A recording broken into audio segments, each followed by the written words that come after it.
Hello guys, Uppada సిటీకరే part 2 video. Last video చూసి మనం ఫాలో చేసిన ప్రతి ఒక్కరు కూడా చాలా థ్యాంక్స్ అయితే చెప్తున్నాను. ఇంకా లాస్ట్ వీడియోలో మనం అయితే యానంలో ఫుల్ ట్యాంక్ అయితే కొట్టించుకుని జర్నీ అయితే స్టార్ట్ చేసాము. ఇంకా కాకినాడ దాటిన తర్వాత అయితే ఇండస్ట్రియల్ ఏరియా అయితే ఉంటుంది. ఇక్కడైతే రైల్వే గేట్ అయితే పడింది. ఇక్కడ ట్రైన్ అయితే చూడండి ఎంత స్లోగా వెళ్తుందో. ఇక్కడ గేట్ పడితే ఒక 30 minutes వరకు అయితే మనం అయితే వెయిటింగ్ చేయాలి. ఇంకా ఫైనల్ గా అయితే ఆ గేట్ అయితే దాటుకుని ఉప్పాడ బీచ్ లోకి అయితే ఎంటర్ అయిపోయాము. ఇక్కడ బీచ్ లో షిప్లు అయితే చూడండి ఎంత చిన్నగా కనిపిస్తున్నాయో. వీళ్ళైతే వర్షంలో కూడా అయితే ఫోటోలు దిగుతున్నారు. ఇంకా ఇక్కడ అయితే పల్లీలు కనిపిస్తే పల్లీలు అయితే తీసుకున్నాము. ఇవి 40 రూపీస్ అంట.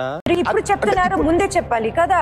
మరి తక్కువ అయితే ఇచ్చారు. ఇది వ్యాపారం. ఈ లొకేషన్ మీకు ఎక్కడైనా చూసినట్టు ఉందా? అలా ఉన్నట్టుంటే మీరైతే కామెంట్ పెట్టండి. ఇంకా బీచ్ అయితే చూడండి, వర్షం పడుతున్నప్పుడు అయితే సూపర్ ఉంది. మీకు ఎలా అనిపించిందో మీరైతే కామెంట్ పెట్టండి. ఫైనల్ గా అయితే వేమవరం దగ్గర ఉన్న శ్రీ లక్ష్మీ గౌతమ్ యాచ్ దగ్గరికి అయితే వచ్చేసాము. ఇంకా వచ్చిన తర్వాత అయితే శాంపుల్ వాటర్ అయితే తీసుకుని అందులో శాంపుల్ అయితే వేసేసి అవి ఎలాగున్నాయో చెక్ చేసి ఇంకా రెస్ట్ తీసుకుందాం అని చెప్పి రూమ్ లోకి అయితే వచ్చేసాము. ఇంకా నెక్స్ట్ వీడియోలో అయితే ఇక్కడ ఉన్న టూరిస్ట్ ప్లేస్ అయితే చూద్దాము. మరి నెక్స్ట్ వీడియోలో కలుద్దాం. అంతవరకు బాయ్ ఫ్రెండ్స్.